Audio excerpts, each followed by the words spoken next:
Olá, tudo bem? Sou o professor Marcos Roberto e iremos comentar aqui sobre os fundamentos teórico-práticos de procedimentos mediadores e integradores psicomotores, entre o agir, o sentir e o pensar no desenvolvimento infantil, ok?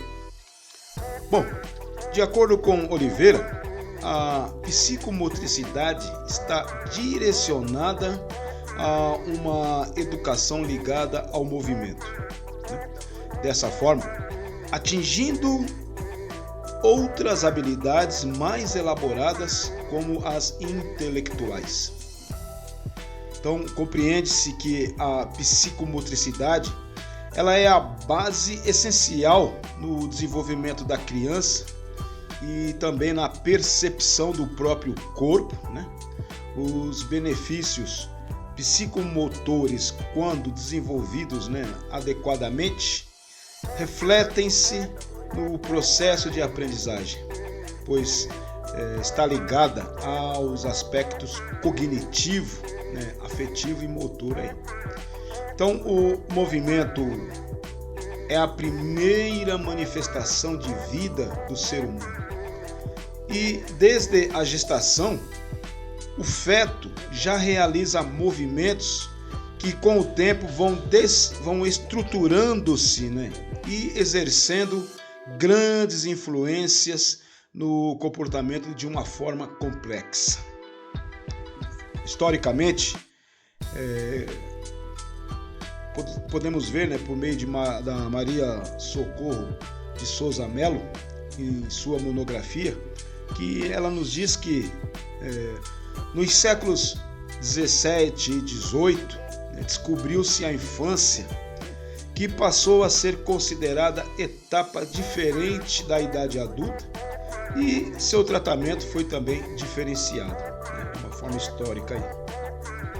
No século 19, a criança passa a ser concebida com uma consideração especial, e o avanço observado foi a liberação da realização dos trabalhos que se tem, dos trabalhos pesados, E que no século XX, essa evolução foi a visão definitiva da infância como um período claramente diferenciado, e, sobretudo, o conceito de adolescência como período diferenciado, tanto na infância como na idade adulta. Já no século XXI, continua de forma mais evidenciada as afirmações dos estudiosos e pesquisadores das áreas das ciências humanas sobre o desenvolvimento da criança a respeito de suas mudanças e adaptações constantes ao meio em que vive, sujeito e ambiente aí. Então, dito isso, podemos distinguir dois tipos de intervenção em psicomotricidade, a terapêutica e a educativa. São os dois tipos, propriamente ditos aí, de intervenções aí, ou intervenção. No primeiro âmbito, encontram-se a reeducação psicomotora, a terapia psicomotora e a clínica psicomotora. Então, essa é o primeiro tipo, o tipo terapêutico.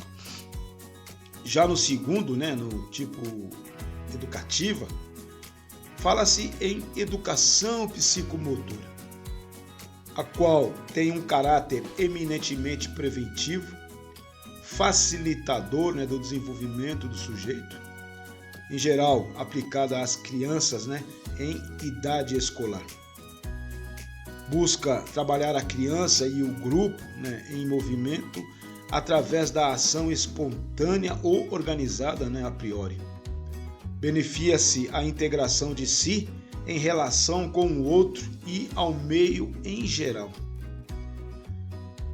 Então, durante o desenvolvimento do aspecto físico, por exemplo, há mudanças no corpo, nas habilidades motoras, na capacidade sensorial e no próprio cérebro, né?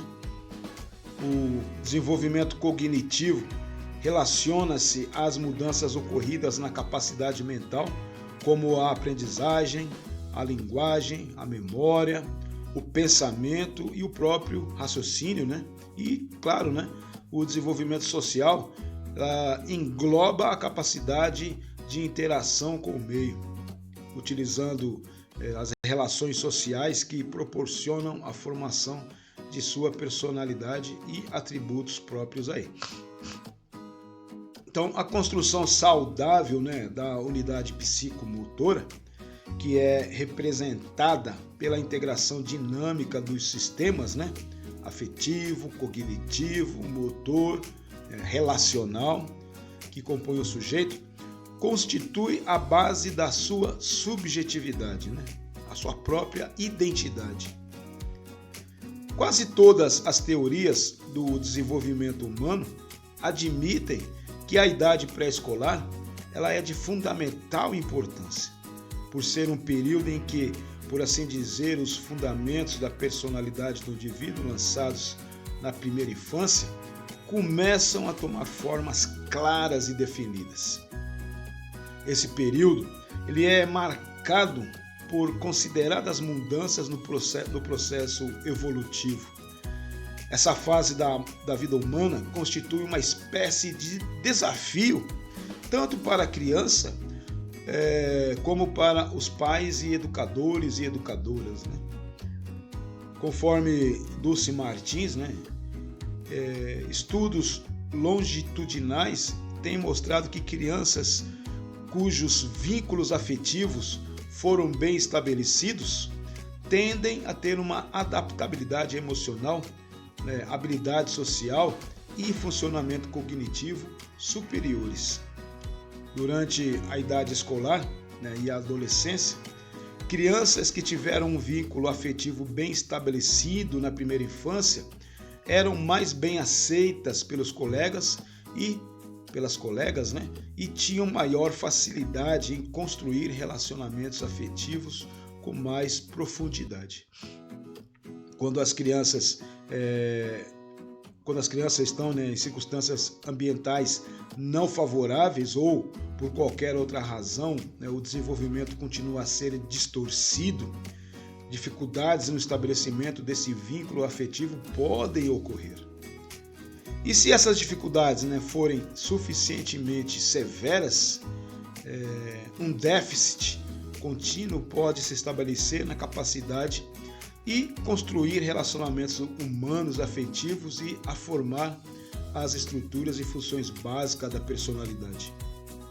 Na criança, a afetividade e a formação de sua personalidade está ligada à psicomotricidade. Algumas atividades proporcionam à criança a criação, né, e a interpretação do mundo em que vive. Por isso, o ensino deve ser feito por meio de atividades lúdicas, jogos e tarefas, né, que trabalhem o desenvolvimento motor e exerçam uma aprendizagem dinâmica e eficiente. A ludicidade e a psicomotricidade são esferas que têm conquistado espaço, principalmente na educação infantil, por serem o jogo, né, a brincadeira e o brinquedo dados essenciais da infância. O uso destes permite um trabalho pedagógico que possibilita a construção do conhecimento e do amadurecimento infantil. A ludicidade está conectada a elementos psicomotores, os quais são adquiridos pelo simples ato e prazer de brincar, que complementa o pensar pedagógico, tendo em vista que a criança aprende e se desenvolve física, mentalmente e emocionalmente enquanto brinca. O brincar, né, é um dos métodos fundamentais para o desenvolvimento da criança por meio de brincadeiras que exploram a imaginação e a memória e melhora, né, claro, a afetividade. O desenvolvimento motor e mental, né, da criança tem a finalidade de dominar o corpo e a adquirir movimentos espontâneos que determinam seu comportamento. Então, conclui-se assim que o aspecto lúdico facilita, né, a aprendizagem e o desenvolvimento integral das crianças nos aspectos físico, social, cultural, afetivo e também cognitivo, né? O professor e a professora, eles devem valorizar mais, né, nós, os professores, devemos valorizar mais o lúdico e o corporal na educação infantil, visto que o brincar, né, facilita a aprendizagem, ao passo que a psicomotricidade aprimora os condicionamentos humanos em vastos campos, como a afetividade, a sociabilidade e também a própria cognição, ok? Então, por enquanto é isto. Até o próximo vídeo. Forte e caloroso abraço.